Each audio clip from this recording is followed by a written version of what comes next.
Hello and welcome two point of solution academy. हम पढ़ रहे हैं अब प्रधानमंत्री यशस्वी योजना स्कॉलरशिप की जो हम तैयारी कर रहे हैं।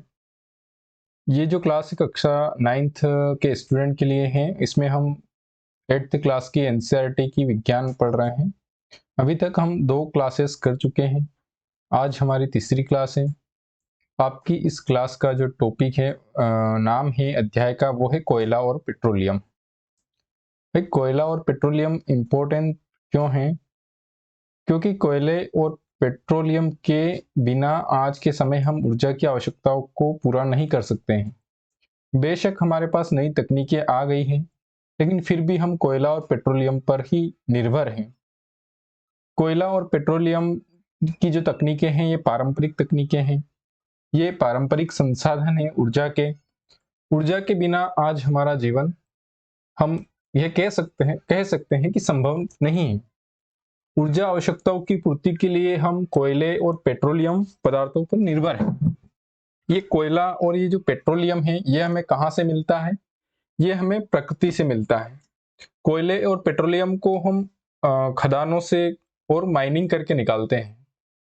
पेट्रोलियम के बारे में आपको पता होगा कि जमीन के अंदर ड्रिलिंग करके पेट्रोलियम का उत्पादन किया जाता है और फिर इस पेट्रोलियम को हम विभिन्न तरीकों से फैक्ट्रियों में पेट्रोल, डीजल जैसे अन्य ऊर्जा संसाधनों में बदल देते हैं और इसका इस्तेमाल करते हैं। आज के समय हम कोयले और पेट्रोल के बिना ऊर्जा की आवश्यकताओं की पूर्ति करने का सोच नहीं सकते हैं। वो बात अलग है कि नवीनतम संसाधन और अक्षय ऊर्जा स्रोत आ चुके हैं, जैसे कि हमारा सूर्य और पवन चक्की। ये इसके अल्टरनेटिव है, लेकिन पूरी तरह से ये अल्टरनेटिव नहीं बन सकते। अभी के लिए तो कम से कम नहीं बन सकते। क्यों नहीं बन सकते? क्योंकि कोयला सस्ता है। एक मतलब उसके कंपैरिजन में जो नवीनतम तकनीकें हैं, उन तकनीकों के तुलना में कोयले को उपयोग करने में हमें कम खर्चा आता है और अधिक ऊर्जा की प्राप्ति हो जाती है।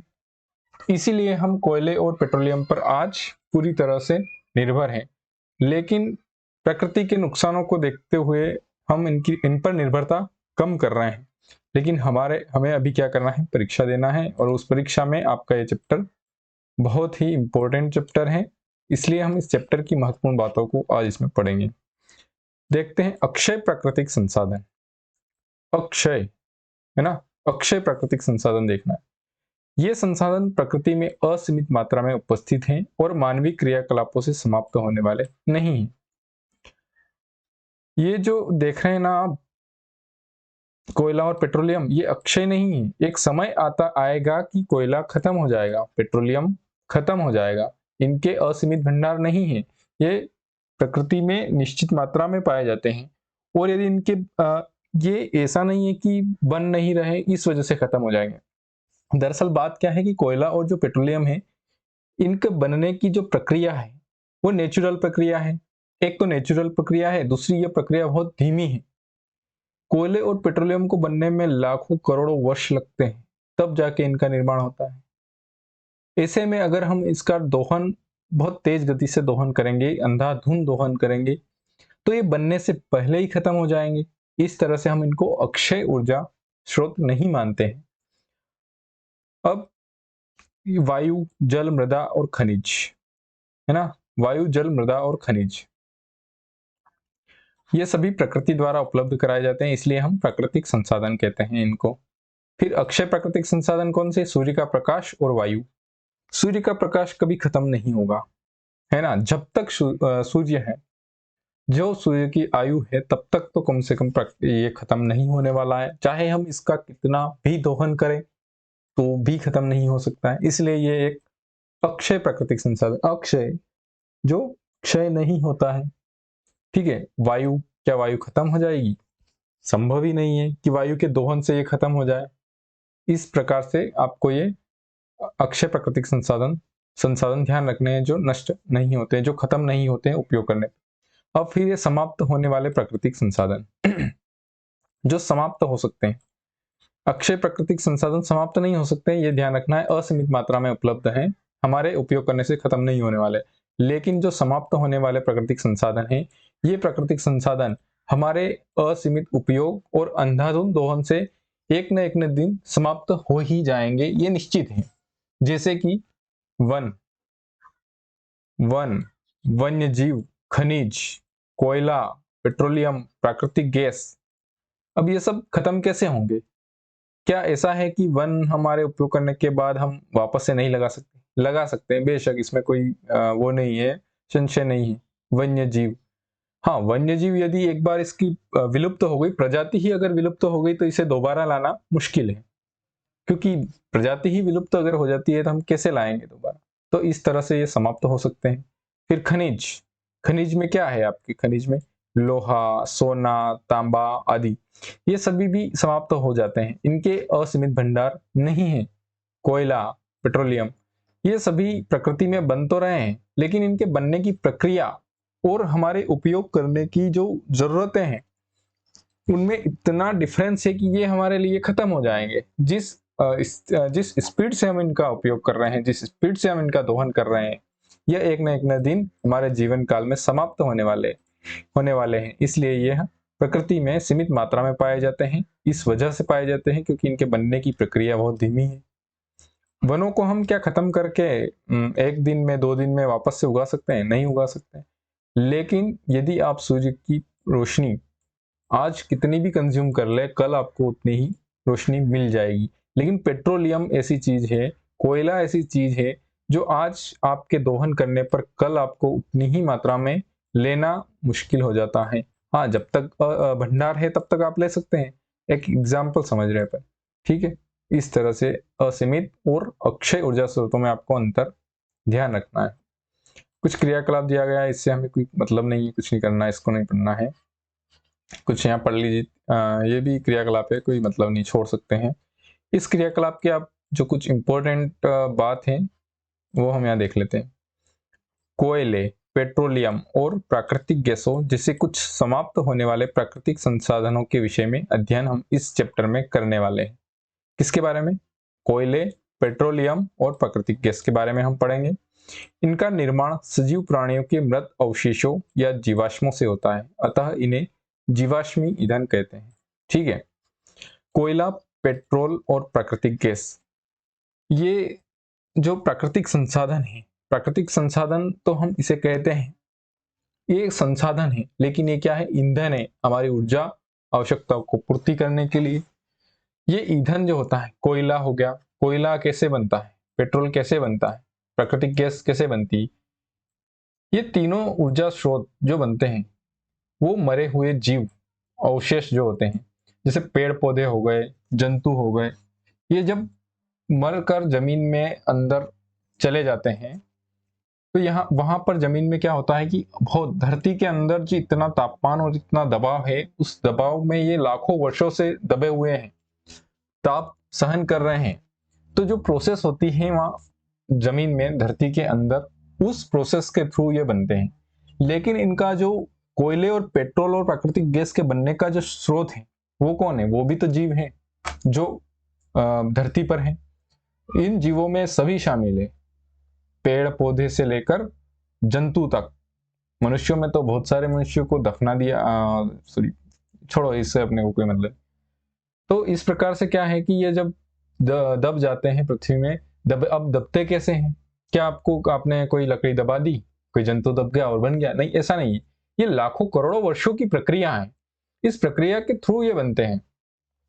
कई वर्षों पहले मान लो कि कहीं भूकंप आया, ज्वालामुखी आई, या फिर ऐसा कुछ सुनामी आई, उससे क्या हुआ कि इतना उथल पुथल हुआ धरती में कि बहुत सारी मात्रा में, बहुत मतलब हम एक कल्पना करें कि एक बहुत बड़ा जंगल है, उस पूरे जंगल में कोई भूकंप आया या फिर सुनामी आई, बाढ़ आया, या जो वो नष्ट हो गया और जो जमीन में चला गया, फिर बाढ़ आया, फिर भूकंप आया। इस तरह से उथल पुथल होती रहती है और ये जंगल के जंगल और जीव के जीव जमीन में दब जाते हैं।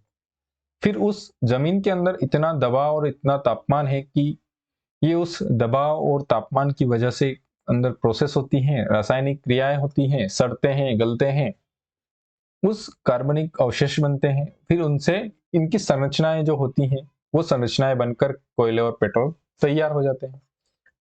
तो इनका बेसिकली स्रोत क्या था? जो जीव थे पृथ्वी पर, जो पेड़ पौधे थे, वो इनका स्रोत था। इसीलिए इनका निर्माण किससे हुआ? जीवों से और पेड़ पौधों से। तो इन्हें हम जीवाश्मी ईंधन कहते हैं। तो आपको परीक्षा के लिए ये ध्यान रखना है कि जीवाश्मी ईंधन किसे कहते हैं? जो मृत जीवों के अवशेष से बनते हैं उन्हें जीवाश्मी ईंधन कहते हैं। और जीवाश्मी ईंधन कौन कौन से होते हैं? कोयला, पेट्रोलियम और प्राकृतिक गैस आपके जीवाश्मी ईंधन है। नेक्स्ट हम देखते हैं कोयला। कोयले के बारे में कुछ पढ़ लेते हैं। कोयला आपने देखा ही होगा, एक पत्थर जैसा काले रंग का होता है और बहुत कठोर होता है। ठीक है, ये आप देख रहे हो ऐसा। यदि आपको कोयले को देखना है तो आप अपने घर में जो कोयला देखा उस कोयले की हम बात नहीं कर रहे हैं। यदि आपने कभी लकड़ी के कोयले को देखा हो, उस कोयले को नहीं, उस कोयले को हम यहाँ नहीं बात कर रहे हैं। वो कोयला होता है, वो जलकर जो लकड़ी से बनता है, वो हमारे इस काम का नहीं है। हम उसे ऊर्जा ईंधन के रूप में उपयोग नहीं कर सकते। ये वाला जो कोयला है, ये आपको जमीन के अंदर से खदानों से निकालना पड़ता है। खोद कर इनकी माइनिंग की जाती है। बड़े बड़ी खदानें हैं, उन खदानों से खोद कर निकाला जाता है। ये पत्थर जैसा कठोर होता है कोयला। ये लकड़ी के जलने से नहीं बनता है, जबकि इन्हीं पेड़ पौधों के जमीन के अंदर धंसने और दबने से, दबाव और तापमान से इसका निर्माण होता है। खाना पकाने हेतु उपयोग आने वाले ईंधनों में कोयला एक ईंधन है। ठीक है, उपयोग करते थे कोयले का, इसका उपयोग करते हैं हम, लेकिन बड़े स्तर पर इसका उपयोग हम बिजली पैदा करने में करते हैं। आपने देखा होगा पहले भाप के इंजन चलते थे रेल के, तब इसका उपयोग किया जाता था। पुरानी मूवियों में आपने देखा होगा कि एक व्यक्ति उस रेल के इंजन में उस कोयले को डालता रहता था, तभी वह ट्रेन चलती थी। तो ये जो कोयला होता है, ये आपका जमीन के अंदर बनता है और इसे खदानों से निकाला जाता है। यदि आपको आज के समय आपके आसपास अगर इस कोयले को देखना है, तो सबसे अच्छा उदाहरण मैं आपको बताता हूं कि आप जिस भी क्षेत्र में हैं, कभी भी आपको ईंटों के भट्टों को अगर देखने की जरूरत पड़े, कभी आप ईंट के भट्टे के पास से होकर गुजरते हो, तो आप वहां पर इस प्रकार का कोयला आसानी से देख सकते हो। ये आपके लिए देखने के लिए आज के समय सबसे अच्छा साधन, सबसे अच्छा वो कह सकते हैं कि आप वहां जाके देख सकते हैं। कुल मिलाकर पहले हम, अभी तो क्या है कि हमारी जो ट्रेन हैं वो सभी इलेक्ट्रिक ट्रेनें हो गई या फिर डीजल इंजन की ट्रेनें हो गई, लेकिन एक समय था कि हम कोयले से भाप बनाते थे और उस भाप से हम रेल के इंजनों को संचालित करते थे।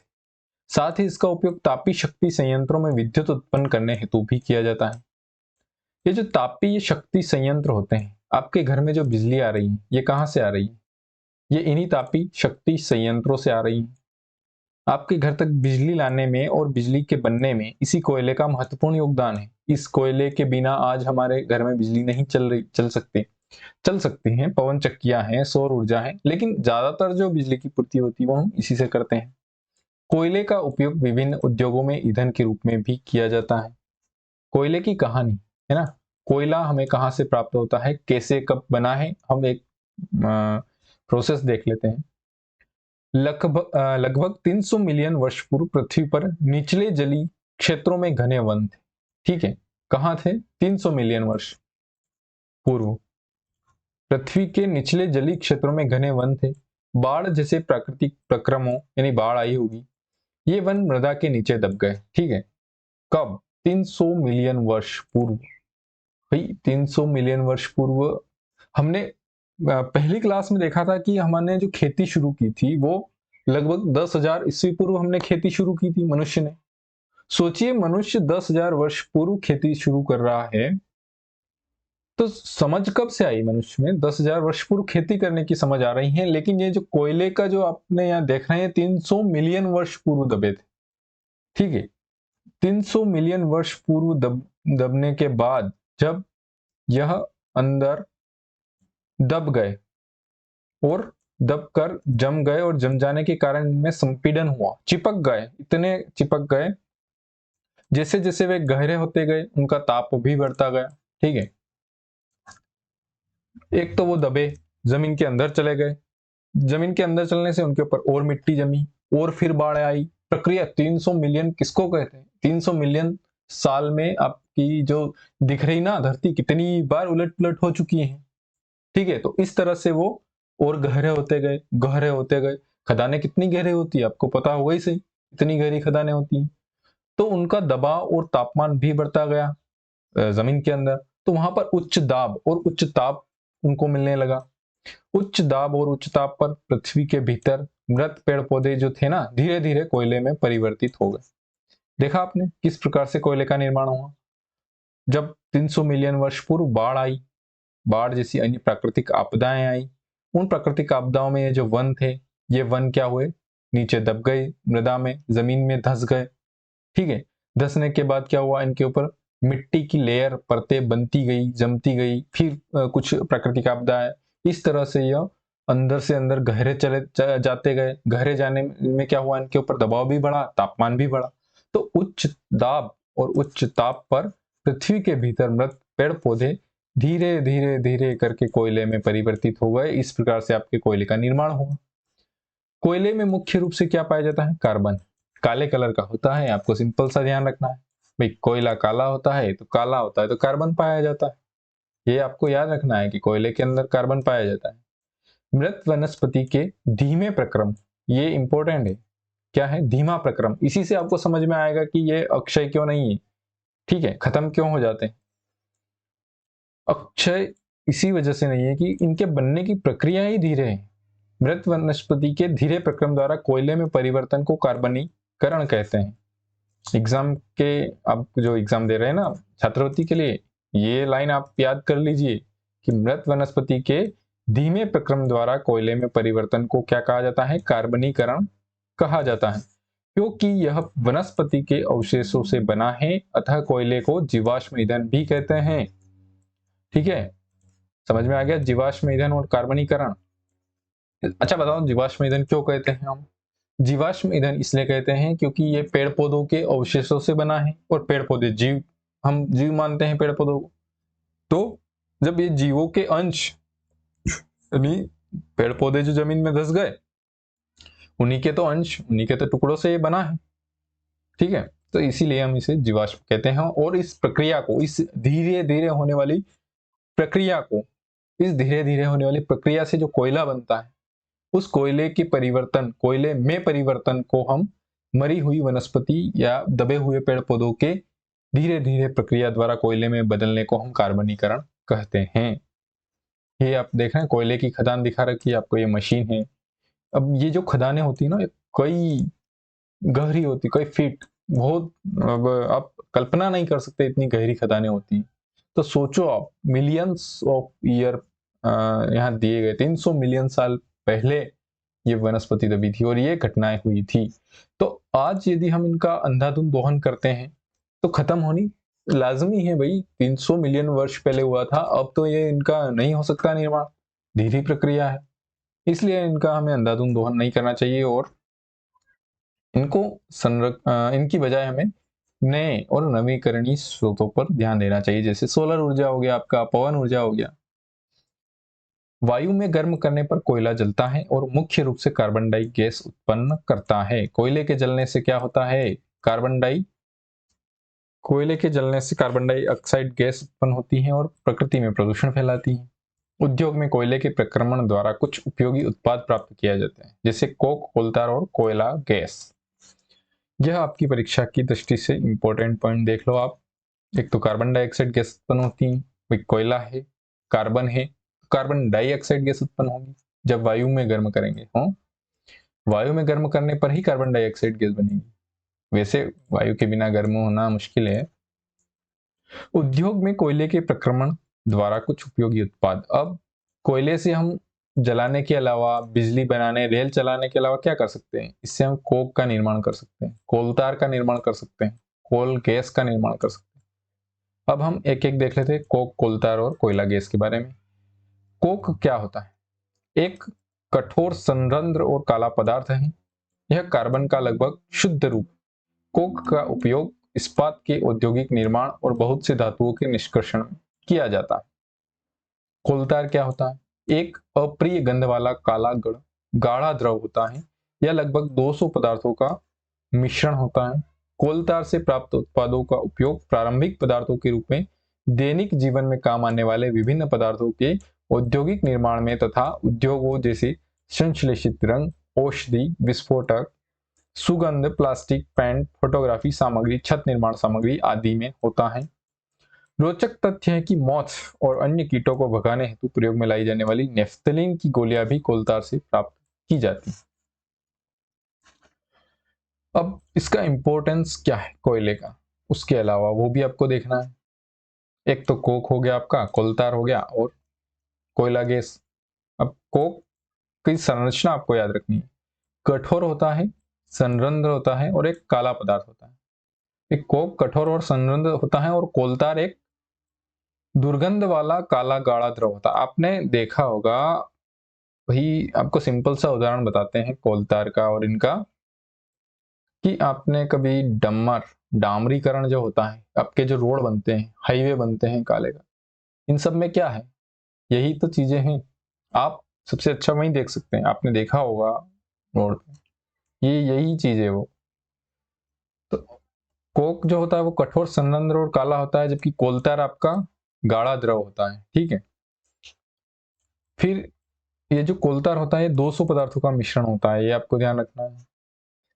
कोलतार से प्राप्त उत्पादों का उपयोग कहाँ किया जाता है? फैक्ट्रियों में किया जाता है। कौन सी फैक्ट्रियों में किया जाता है? जो रंगों का निर्माण करती है, जो आपके पेंट करते हैं ना घर पे, वो रंगों का निर्माण, या फिर दवाइयाँ बनाने वाली फैक्ट्रियों में, जो विस्फोटक बनाए जाते हैं उन फैक्ट्रियों में, सुगंध, प्लास्टिक बनाने वाली फैक्ट्रियों में भी कोलतार का उपयोग किया जाता है।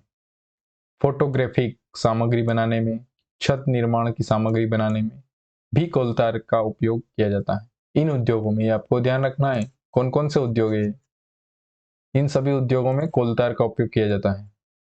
मोथ और अन्य कीट, नेफ्थलीन की गोलियों में भी कोलतार का उपयोग किया जाता है। ये आपकी परीक्षा के लिए बहुत ही इंपॉर्टेंट हो जाता है, ध्यान रखना है। नेफ्थलीन की गोलियां कोलतार से प्राप्त की जाती हैं। ठीक है, नोट कर लीजिए, नेफ्थलीन की गोलियां कहां से मिलती है आपको? कोलतार से मिलती है। साथ ही ये पक्की सड़कों के निर्माण में कोलतार के स्थान पर एक पेट्रोलियम उत्पाद बिटुमेन का प्रयोग किया जाता है। ठीक है, पहले होता था, अभी भी होता है, लेकिन बड़े स्तर पर देखने की चीज है, मतलब समझने की चीज है कि अब क्या है, कोलतार के स्थान पर हम पेट्रोलियम, कोयले से नहीं पेट्रोलियम से जो प्रोडक्ट बनता है बिटुमेन, उस बिटुमेन का प्रयोग हम आजकल कोलतार के स्थान पर करने लगे हैं। अगर इस बॉक्स में है तो आपको ये ध्यान रखना है, रट लेना है कि आजकल हम कोलतार के स्थान पर पक्की सड़कों में किस चीज का, यही ऐसे ही प्रश्न पूछे जाते हैं आपसे परीक्षा में। तो आजकल हम कोलतार के स्थान पर किसका उपयोग करने लग गए हैं पक्की सड़कों में? बिटुमेन। ध्यान रख लीजिए, बिटुमेन कोलतार के स्थान पर उपयोग करते हैं हम रोड बनाने में। फिर अगला जो अपना था कोयला गैस। कोयला गैस कैसे बनता है, उसकी प्रक्रिया यहाँ दी गई है। कोयले के प्रक्रमण द्वारा कोक बनाते समय कोयला गैस प्राप्त होती है।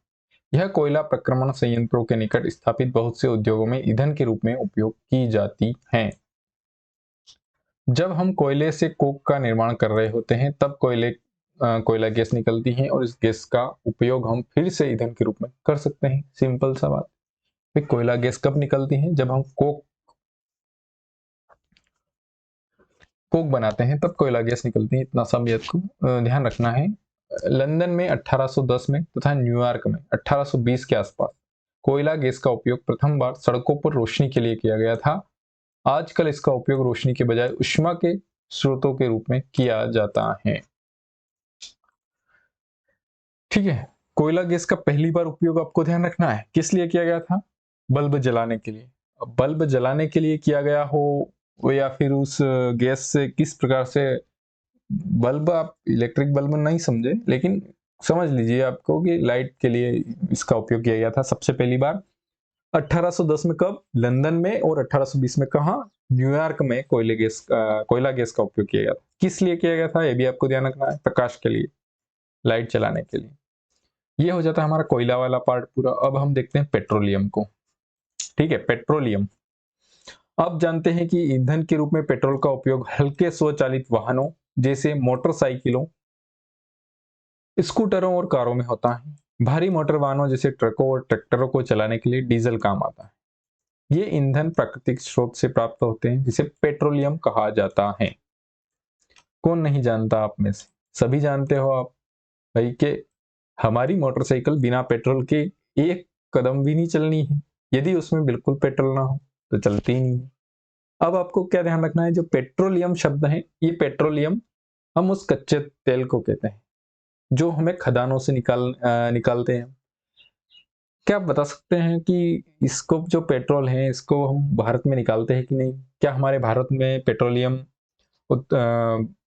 पेट्रोल तो है लेकिन पेट्रोलियम निकलता है कि नहीं? आप इस बात की हमें जानकारी कमेंट सेक्शन में जरूर दीजिएगा। तो जो पेट्रोलियम है, पेट्रोलियम को फैक्ट्रियों में और रिफाइनरीज जो होती हैं पेट्रोलियम की, वहां पर रिफाइन किया जाता है और पेट्रोल डीजल अलग निकाला जाता है। पेट्रोल डीजल के अलावा भी इसमें बहुत सारे प्रोडक्ट निकलते हैं, बहुत सारे बाय प्रोडक्ट होते हैं इसके। लेकिन मुख्य रूप से पेट्रोलियम से हम क्या समझते हैं? पेट्रोल और डीजल। पेट्रोलियम जो पेट्रोल होता है वो अलग होता है और पेट्रोलियम अलग होता है। पेट्रोलियम के अंदर डीजल और पेट्रोल और साथ ही अन्य उत्पाद भी आते हैं जिसमें आपकी गैस, प्राकृतिक गैस होती है। जो गैस होती है ना, इसके अलावा आप इसमें वो आपको क्या बोलते हैं, मोम मोम हो गया, आपका ग्रीस हो गया, और आपका जो ऑयल आता है एक, डीजल और पेट्रोल के अलावा भी एक ऑयल आता है जो आपको गाड़ियों में स्नेहक के रूप में उपयोग किया जाता है। तो इस तरह से इस पेट्रोलियम के अंदर बहुत सारी चीजें हैं।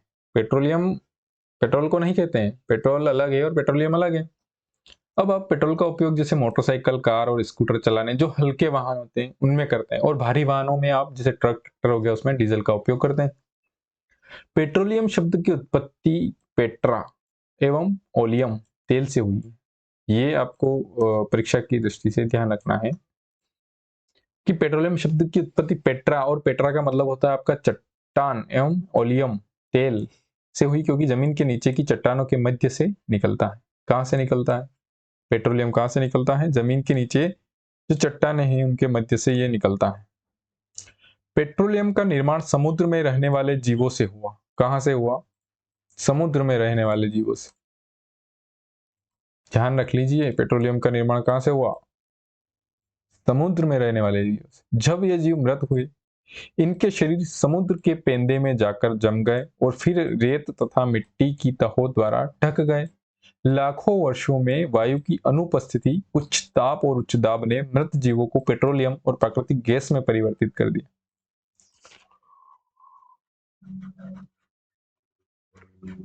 कब? समझ रहे हो क्या होता है? जो समुद्र में जीव मर जाते हैं वो कहाँ जाते हैं? वो वहीं रहते हैं भाई, वहीं पड़े रहते हैं ना, उनको कौन कहाँ ले जाएगा? कुछ खा जाएंगे लेकिन कुछ ऐसे समुद्र में भी भूकंप आते हैं, है ना, और समुद्र की जमीन भी उथल पुथल होती है, ऐसा नहीं है कि वो स्थिर है। तो उस प्रोसेस में क्या होता है कि ये जो समुद्र के जीव होते हैं ये समुद्र की तली के नीचे दब गए। जब यहाँ दब गए तो इनको हवा मिलनी बंद हो गई। भाई जमीन में हवा थोड़ी मिलती है आपको, हवा तो आपको धरती के ऊपर ही मिलती है, वायुमंडल में है हवा। तो वहां वायु की अनुपस्थिति है, और जब वायु की अनुपस्थिति में ये मृत जीवों के शरीर जो थे ये उच्च तापमान और उच्च दाब पर पेट्रोलियम में बदल गए। इस तरह से आपके पेट्रोलियम का निर्माण होता है। ये आपको यहाँ नीचे दिया गया है, तैलाश चट्टान, पेट्रोलियम तथा प्राकृतिक गैस के भंडार, किस तरह से गैस निकाली जाती है। तेल के कुएं होते हैं, आपको बताना होगा किस देश में हम तेल के कुओं को जानते हैं। सऊदी अरब का नाम आपने सुना ही होगा, ठीक है। क्या इंडिया में भी है तेल के कुएं? अब बताना कमेंट सेक्शन में। ये पानी है, ये यहाँ पर तेल भरा है, ये यहाँ पर गैस है, अप्रवेश चट्टानें हो गई।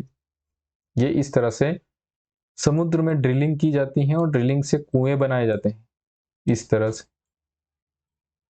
फिर यहाँ पर जो ये तेल भरा है, ये इस तेल को हम इन कुओं के माध्यम से बाहर निकालते हैं, इन कुओं के माध्यम। अब इस तेल और इस गैस में क्या है कि तेल भारी होता है, गैस हल्की होती है। इस तेल से पहले गैस बाहर आती है। विश्व का पहला तेल कुआं कौन सा है? पेंसिल्वेनिया, अमेरिका में 1859 में ड्रिल किया गया था। भाई आज हम सऊदी अरब को जानते हैं, लेकिन टेक्नोलॉजी और इसकी खोज कहाँ हुई थी? पहली बार तेल का कुआं कहाँ खोजा गया, बनाया गया था? पेंसिल्वेनिया में 1859, याद रखना है साल आपको। 8 वर्ष बाद 1867 में असम के माकुम नामक स्थान पर तेल का पता चला। ठीक है, समझ रहे हो, हम भारत की बात कर रहे थे ना तेल के कुएं की, तो ये 1859 में अमेरिका के पेंसिल्वेनिया में ड्रिल किया गया था। उसके ही 8 साल बाद भारत में 1867 में असम, जो भारत का एक राज्य है, उसका माकुम नामक स्थान पर तेल का पता चला था।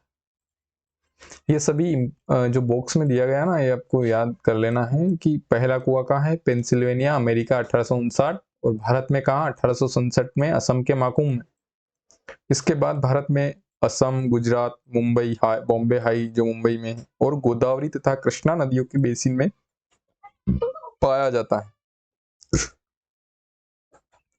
पेट्रोलियम का परिष्करण, ये जो पेट्रोल, डीजल और ग्रीस जैसी चीजें आपकी इसमें आती हैं, लुब्रिकेंट ऑयल जो आपके सामने आते हैं, क्या ये सीधे इन कुओं से निकाल कर आप तक पहुंचा दिए जाते हैं? नहीं, ऐसा नहीं है। ये जो पेट्रोलियम की ड्रिलिंग करने वाली कंपनियां और इसको कुओं से निकालने वाली कंपनियां अलग होती हैं, और आपकी ये जो रिफाइनरीज होती हैं ये अलग होती हैं। खैर कंपनियां हैं, वो कुछ भी अपना काम बिजनेस कर सकती हैं, लेकिन फिर भी एक बता रहे हैं आपको कि क्या यही कंपनियां डायरेक्ट यहाँ लाती हैं? नहीं भाई, पेट्रोलियम का यहाँ से खनन किया, यहाँ से इनको बाहर निकाला, यहाँ से हम इनको रिफाइनरीज में लाते हैं। इस पेट्रोलियम को रिफाइनरीज में लाकर यहाँ पे पेट्रोल को अलग, डीजल को अलग, ग्रीस को अलग, लुब्रिकेंट्स को अलग और मोम को अलग कर दिया जाता है, और फिर इस प्रकार हम अपने शुद्ध पेट्रोल और शुद्ध डीजल को अलग अलग यूज कर पाते हैं। तो इस पेट्रोलियम को लाने के बाद हम क्या करते हैं? परिष्करण, रिफाइनरीज में लाते हैं। पेट्रोलियम गहरे रंग का तेली द्रव है, इसकी गंध अप्रिय होती है। भाई दुर्गंध आती है इसकी, किसको पसंद है पेट्रोल? ये सुगंधित तो नहीं होता है, तो यह गंध अप्रिय होती है। विभिन्न संगठकों जैसे पेट्रोलियम गैस, पेट्रोल, डीजल, स्नेहक तेल आपका लिब्रिकेंट्स, पैराफिन, मोम आदि का मिश्रण होता है। पेट्रोलियम में किस किस चीज का मिश्रण होता है, ये ध्यान रखना है आपको। पेट्रोलियम, स्नेहक तेल, पैराफिन, मोम, पेट्रोल, डीजल और पेट्रोलियम गैस का मिश्रण होता है। पेट्रोलियम के विभिन्न संगठनों या प्रभांजों को पृथक करने के प्रक्रमण को परिष्करण कहते हैं। यह कार्य पेट्रोलियम परिष्करण में संपादित किया जाता है। यह फैक्ट्री आपको रिफाइनरीज है, ये पेट्रोलियम रिफाइनरीज है। इसमें पेट्रोलियम को लाया जाता है, क्रूड ऑयल जिसे हम कहते हैं, कच्चे तेल को कुओं से निकालकर यहाँ लाया जाता है। यहाँ पर विभिन्न प्रोसेस होती हैं, इसकी बहुत सारी प्रक्रियाएं होती है इनको, जैसे कि फॉर एग्जांपल हम एक उदाहरण के साथ समझते हैं कि आपका जो पेट्रोल और ये होता है, इनके जो टेम्परेचर होते हैं वो टेम्परेचर अलग अलग होते हैं। जब इनको टेम्परेचर दिया जाता है उस टेम्परेचर पर ये अलग अलग चले जाते हैं। गैस सबसे ऊपर आ जाती है, हल्की होती है, तो गैस आपकी सबसे पहले बाहर निकल जाती है, फिर डीजल, फिर आपका पेट्रोल, गैस के बाद आपका शायद पेट्रोल बाहर आ जाता है। इस तरह से ये प्रक्रिया होती है, रिफाइनरीज होती हैं, उसमें से इनको अलग अलग कर लिया जाता है। तो इस प्रक्रिया जो पेट्रोलियम में से पेट्रोल, डीजल, लुब्रिकेंट्स को अलग अलग करने की जो प्रक्रिया होती है, हम उसे परिष्करण कहते हैं। ठीक है, और यह जो परिष्करण होता है यह इन पेट्रोलियम परिष्करणी जो फैक्ट्रियां होती है वहां पे पूरा किया जाता है। इन फैक्ट्रियों में इनको अलग अलग किया जाता है, रिफाइनरीज हम इसको इंग्लिश में कहते हैं। पेट्रोलियम और प्राकृतिक गैस से अनेक उपयोगी पदार्थ प्राप्त किए जाते हैं, इन्हें पेट्रो रसायन कहते हैं। याद कर लीजिए आपकी एग्जाम के हिसाब से कि पेट्रो रसायन किसे कहते हैं? पेट्रोलियम और प्राकृतिक गैसों से बने पदार्थों को, या पेट्रोलियम प्राकृतिक गैसों से प्राप्त पदार्थों को पेट्रो रसायन कहते हैं। इनका उपयोग कहाँ किया जाता है? पेट्रो रसायनों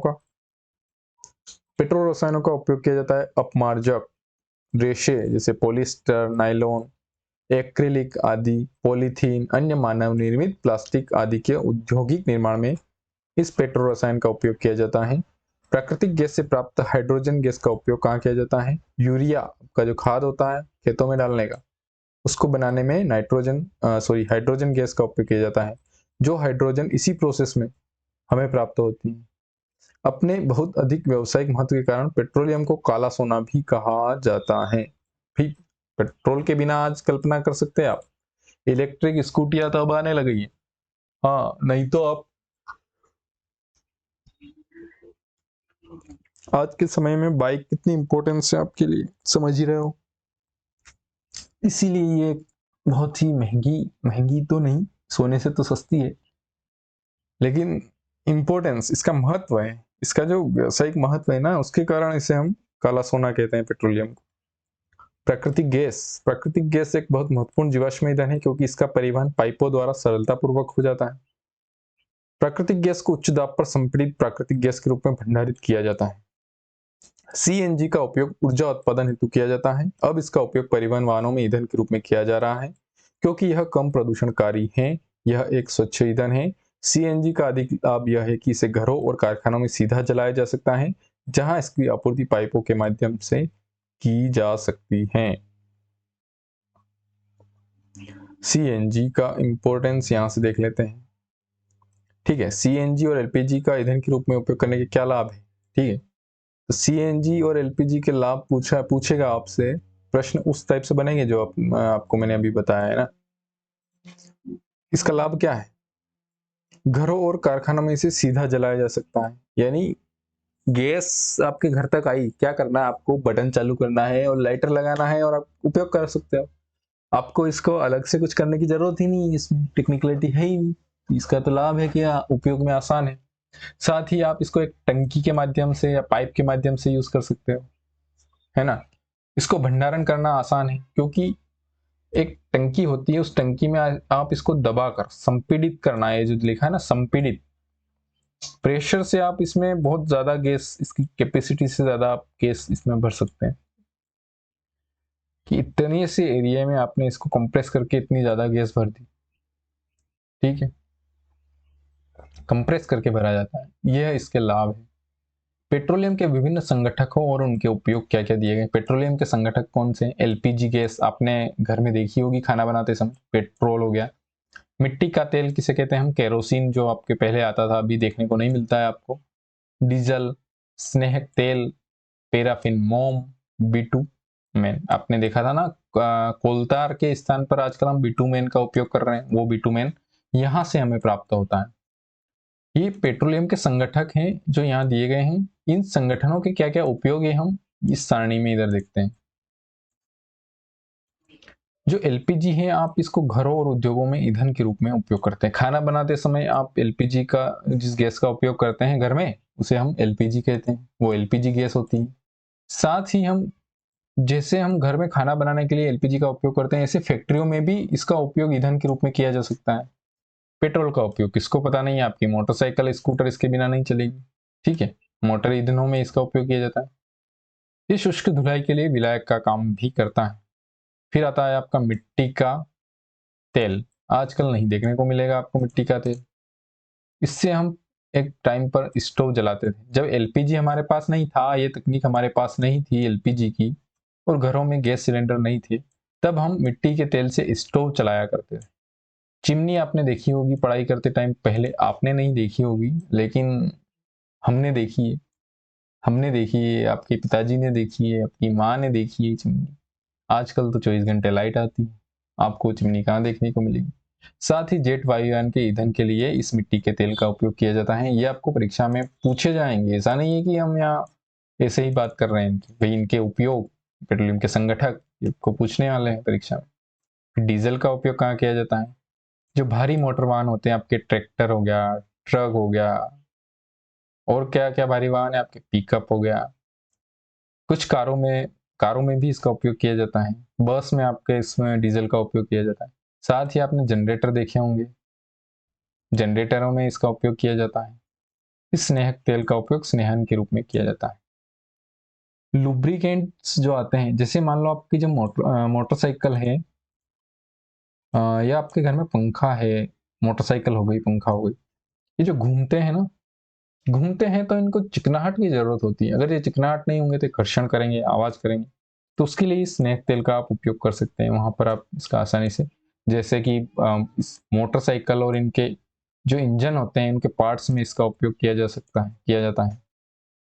पैराफिन मोमबत्ती और आप वेसलीन मरहम जैसी चीजों में पैराफिन मोम का उपयोग किया जाता है।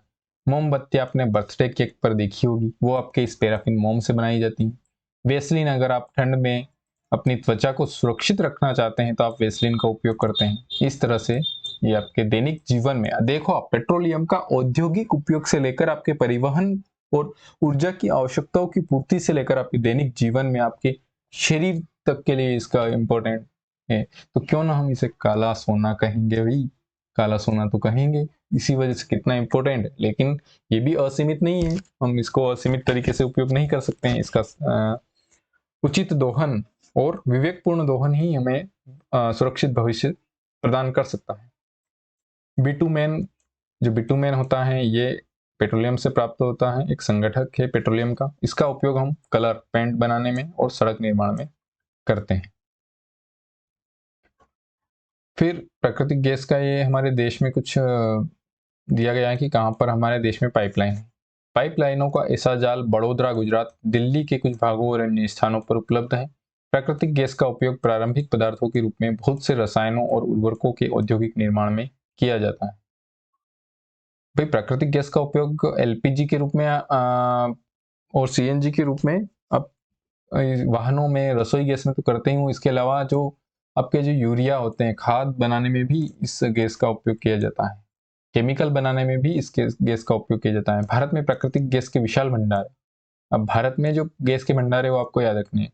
त्रिपुरा, जो आपका उत्तर पूर्वी राज्य है, अब जो बांग्लादेश है ना, उससे उधर अगर आप देखेंगे तो इसकी सीमा बांग्लादेश से लगती है। त्रिपुरा, उस राज्य में प्राकृतिक गैस के भंडार है। आपके राजस्थान में प्राकृतिक गैस के भंडार है। महाराष्ट्र में आपके प्राकृतिक गैस के भंडार हैं। और कृष्णा गोदावरी नदियां जो हैं, कृष्णा और गोदावरी नदियां जो है दक्षिण भारत की नदियां हैं, उन नदियों के डेल्टाओं में भी प्राकृतिक गैस के भंडार पाए गए हैं भारत में।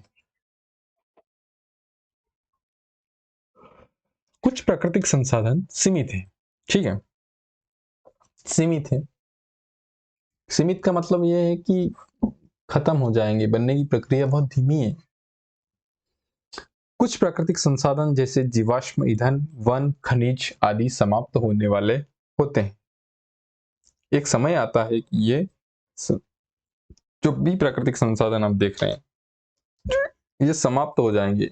समाप्त किस कंडीशन में होंगे? आप इसका अंधाधुंध दोहन करेंगे, विवेकपूर्ण दोहन नहीं करेंगे, तो एक समय आएगा कि इनकी कमी हो जाएगी। आप जानते हैं कि कोयला और पेट्रोलियम जीवाश्म ईंधन है। मृत जीवों के ईंधन में परिवर्तन के लिए लाखों वर्ष का समय लगता है। भाई खत्म किस कंडीशन में होंगे? क्योंकि बनने की प्रक्रिया धीमे, लाखों वर्ष लग जाएंगे बनने में, तो ये इस वजह से सीमित है। दूसरी ओर इनके ज्ञात भंडार कुछ 100 वर्ष और चलने वाले हैं। यानी लाखों वर्ष बनने का समय लगता है, और हमें जो अब तक पता है कि इतने भंडार हमें पता है अभी कि यहाँ यहाँ मिल रहा है, उन भंडार के हिसाब से ये खत्म हो जाएगा, वो भंडार खत्म हो जाएंगे। इन ईंधनों का जलना वायु प्रदूषण का प्रमुख कारण है। इनका संबंध विश्व उष्णन से भी है। ये जो आप पेट्रोल डीजल जलाते हो, आपको चाहे कितना ही इसमें सुख सुविधाएं मिलती हो, लेकिन ये आपके पर्यावरण के लिए नुकसानदायक है। कार्बन डाइऑक्साइड पैदा करता है। जब पेट्रोल आपके गाड़ियां चलती हैं, कार्बन निकालता है। वो कार्बन आपका वायु में जो ऑक्सीजन उपस्थित है उससे क्रिया करके कार्बन डाइऑक्साइड गैस बनाती है। और ये कार्बन डाइऑक्साइड गैस, मीथेन जैसी गैसें क्या होती हैं, ये हमारी धरती को, पृथ्वी को गर्म कर रही हैं। ग्लोबल वार्मिंग जो आपने पढ़ा होगा, ग्लोबल वार्मिंग को बढ़ा रही है। ग्लोबल वार्मिंग बढ़ने से धरती गर्म हो जाएगी, बर्फ पिघल जाएगा, और फिर जो समुद्रों में पानी है उसका लेवल बढ़ जाएगा, हमारे आसपास की धरती डूब जाएगी, गर्मी हम सहन नहीं कर पाएंगे, बारिश समय पे नहीं होगी। इस तरह से बहुत सारे इसके नुकसान भी हमें देखने को मिलते हैं। इसीलिए जरूरी है कि हम इन ईंधनों का उपयोग तभी करें जब नितांत आवश्यक हो। नितांत आवश्यक मतलब बहुत ज्यादा जरूरत हो, तभी हम इसका उपयोग करें, ताकि हम एक तो इनके मतलब इनके सीमित भंडार को सही दोहन करके लंबे समय तक आने वाली पीढ़ियों को भी इसका उपयोग करने के लिए हम संरक्षित करें। साथ ही जो धरती का प्रदूषण हो रहा है, पृथ्वी का प्रदूषण हो रहा है, वायु प्रदूषण हो रहा है, उससे भी हम इसकी सुरक्षा करें, पर्यावरण को बेहतर बनाएं, ग्लोबल वार्मिंग के खतरे को कम करें। और इन प्राकृतिक ईंधनों ऊर्जा के स्रोतों को हम लंबे समय तक उपलब्धता बनाए रखें और उपयोग करते रहें। अब आपका जो भारत में पेट्रोलियम संरक्षण अनुसंधान संघ है, पीसीआरए जिसे हम कहते हैं, पेट्रोलियम संरक्षण अनुसंधान संघ, उसने कुछ सलाह दी है गाड़ी चलाते समय में किस प्रकार पेट्रोल डीजल को बचाना है। ये आपको ध्यान रखनी है कि पेट्रोलियम संरक्षण अनुसंधान संघ द्वारा क्या सलाह दी गई लोगों को। जहां तक संभव हो गाड़ी समान और मध्यम गति से चलाइए। जब आप बाइक चलाते हैं, जब बाइक चलती है तो बाइक को आपको एक ही स्पीड से चलाना है। ऐसा नहीं है कि अपने स्पीड कभी जोर से चला दी, कभी धीरे कर दी, इस तरह से नहीं। उससे क्या होता है, पेट्रोल डीजल आपका जो खपत होती है उस खपत को बचाने के लिए, खपत को व्यवस्थित रखने के लिए ये सलाह दी गई। यातायात लाइटों पर अथवा जहां आपको प्रतीक्षा करनी हो, गाड़ी का इंजन बंद कर दीजिए। टायरों का दाब सही रखिए। टायरों का दाब सही रखने का आपका यही है कि जब टायर में हवा सही रहेगी ना तो गाड़ी अच्छा चलेगी, एवरेज अच्छा देगी। एवरेज अच्छा देने का मतलब यहाँ पे ये होता है कि पेट्रोल कम खाएगी और उसी पेट्रोल में आपकी गाड़ी ज़्यादा चल जाएगी। गाड़ी का नियमित रख रखाव कर लीजिए, इंजन सही होगा तो कम पेट्रोल खाएगा। इस तरीके से हमने आपका ये जो चैप्टर है कोयला और पेट्रोलियम वाला ये पूरा पढ़ लिया है। कोयला एवं पेट्रोलियम पूरा पढ़ लिया है। अब हम पढ़ेंगे नेक्स्ट चैप्टर, कल पढ़ेंगे चौथा अध्याय। इससे पहले हम कुछ प्रैक्टिस कर लें प्रैक्टिस के नहीं करें, छोड़ो प्रैक्टिस। यदि आप बताते हो कमेंट सेक्शन में कि प्रैक्टिस करना है तो हम प्रैक्टिस करेंगे, वरना नहीं। जब तक आपका जवाब नहीं आएगा तब तक हम प्रैक्टिस नहीं करेंगे। धन्यवाद इस क्लास को पढ़ने के लिए। यदि आपके कोई और दोस्त भी इसकी तैयारी कर रहे हैं तो उनके साथ जरूर शेयर कीजिएगा ये वीडियो।